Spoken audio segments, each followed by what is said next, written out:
Bonjour et bienvenue dans le Buzz Télé de TV Magazine. Alors notre invité du jour, on pourrait dire d'une certaine manière qu'il a fait toutes les guerres, infatigable.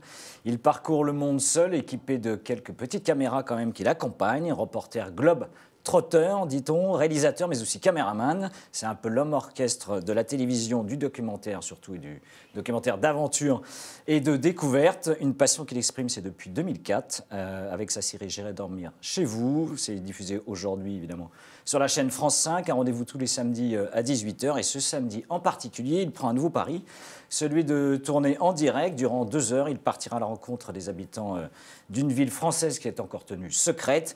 Rien ne l'arrête. Antoine de Maximi, bonjour.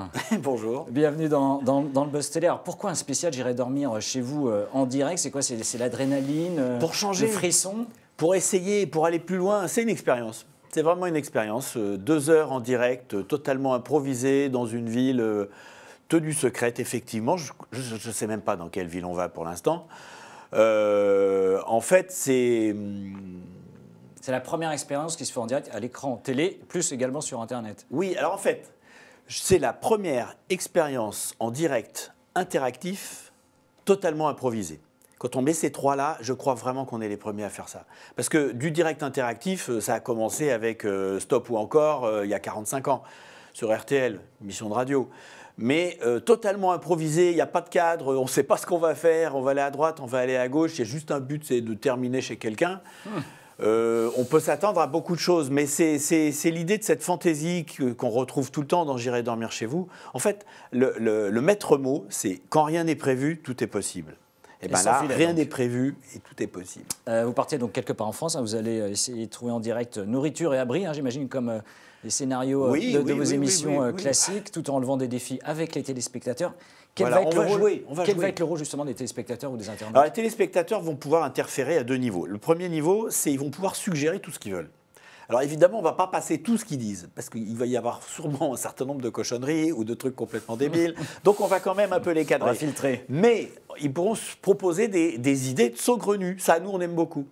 Et puis, il y a une deuxième manière, un deuxième niveau d'interactivité, c'est que moi, par moment, je vais leur dire, qu'est-ce que je fais? Je fais ça ou je fais ça? Je vais leur proposer des choix. Et ils auront 2-3 minutes pour répondre. Il faut aller vite, hein, parce que sinon, on va s'endormir. Et je m'exécuterai. Donc pareil, je vais éviter de proposer des choix absolument dangereux ou complètement C'est pas un jeu d'aventure non plus, on le rappelle. Non, alors surtout, on veut se démarquer du jeu d'aventure. Le thème principal, et vraiment on tient à rester là-dedans, c'est la rencontre. Mais la rencontre improvisée et vécue en direct. Votre plus grande crainte dans cette nouvelle aventure, s'il y en a une? On va dire que c'est sans filet, donc. C'est sans filet. La plus grande crainte, c'est difficile. Est-ce qu'on ne risque pas d'avoir trop de gens qui veulent faire des selfies, des choses comme ça? Ça serait un peu... ça casserait peut-être un peu le jeu, oui. Mais bon, je pense que les gens ne sont pas idiots et ils se rendent bien compte que le plus intéressant, c'est de faire cette expérience dont on ne sait pas ce qu'elle va donner, parce que justement, c'est une expérience, ce n'est pas une démonstration. Voilà. D'où vous vient ce goût prononcé pour l'aventure et l'inattendu, et on va dire le sans-filet quand même d'une certaine manière? Je pense que ça, c'est bienvenu par mes parents, parce que je suis fils de 2 peintres.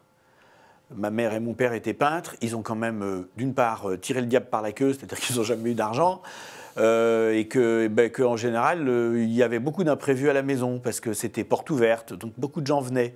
Donc l'idée d'aller chez les gens, c'est quelque chose qui me semblait assez naturel.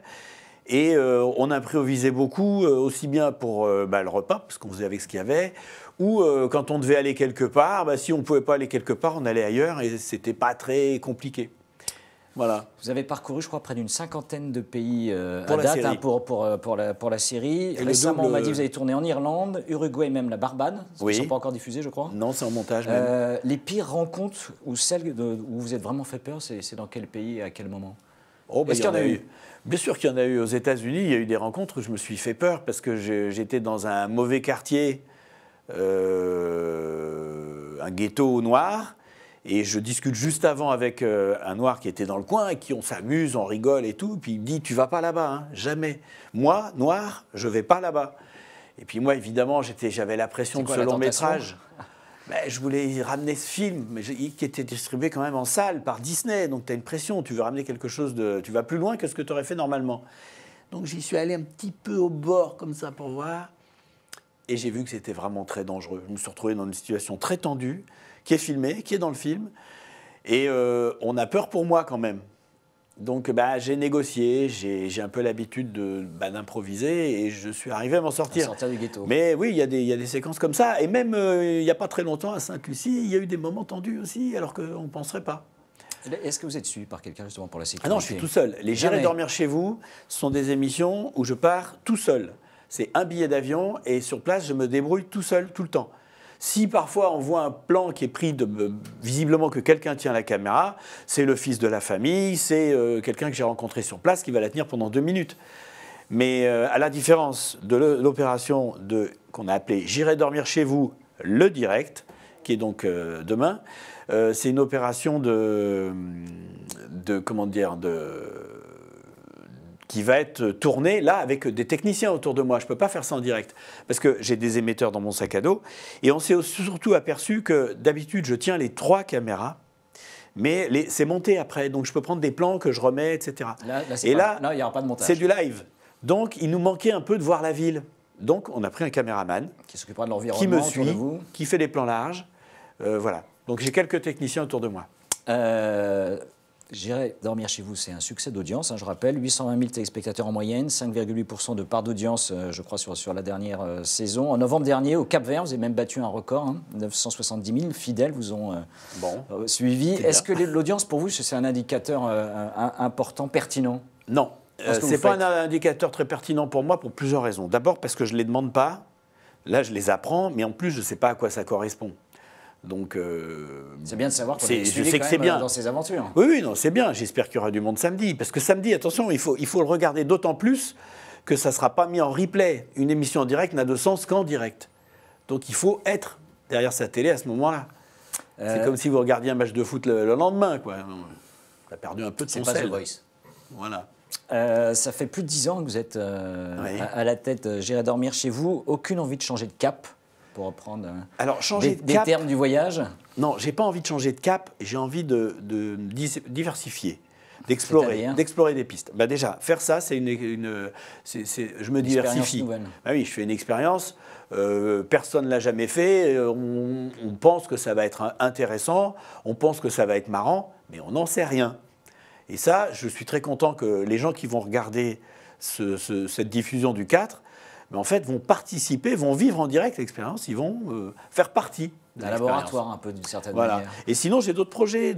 J'ai un projet de fiction qui rebondit complètement sur cette série J'irai dormir chez vous et qui n'est pas un faux J'irai dormir chez vous. C'est de la fiction, ça reprend le concept, mais c'est une histoire qui raconte pas mon histoire, qui raconte l'histoire de quelqu'un qui travaille sur le projet. C'est une vraie fiction. Et ça, cette fiction, elle serait à quelle échéance et avec qui, ou c'est trop tôt? Quelle échéance? Ça dépend uniquement des producteurs. Dès que j'en trouve un qui dit « bon, c'est vrai, c'est une bonne idée, on y va », ça ira assez vite.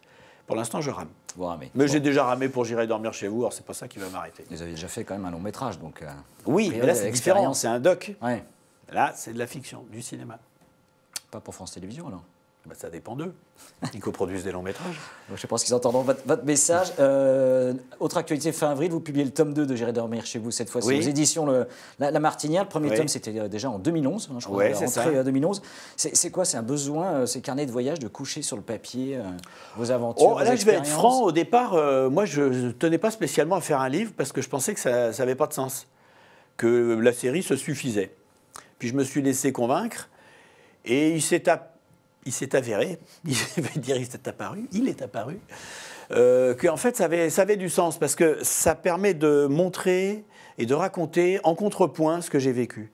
Donc d'une certaine manière, c'est les coulisses. Vis-à-vis aussi de l'événement. Et en plus avec du recul. C'est un peu les coulisses de tous les voyages que j'ai faits.